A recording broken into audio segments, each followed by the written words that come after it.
মনে করেন ভারত বড় দেশ, আমাদের ঘিরা আছে, হুরে বাবা, হ্যাঁ আমাদের খায়া ফেলবে? হ্যাঁ জি না, ভারত আমাদের ঘিরা নাই, আমরা ভারত দিয়ে বেষ্টিত না। ভারত বরং চারিদিকে শত্রু রাষ্ট্র দিয়া বেষ্টিত।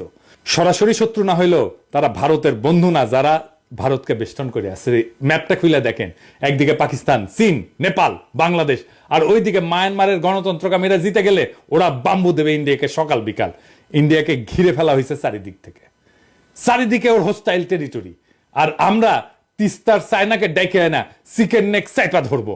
15 বছর ফ্যাসিবাদের ঘানি টানাইছে ইন্ডিয়া, এইটার মূল্য ইন্ডিয়াকে চুকাইতে হবে কড়ায় গন্ডায় আগামী 50 বছর ধইরা।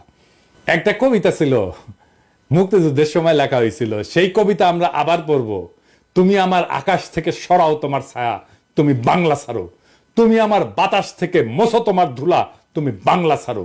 তুমি আমার জলস্থলের মাদুর থেকে নামো, তুমি বাংলা ছাড়ো। শত্রু দেশের সাথে কোনো ডিলিংস না, ইন্ডিয়ার সাথে কোনো ডিলিংস না। যারা শত্রু দেশের সাথে হাত মিলাবে তাদের ক্ষমা নাই। ইনকিলাব জিন্দাবাদ।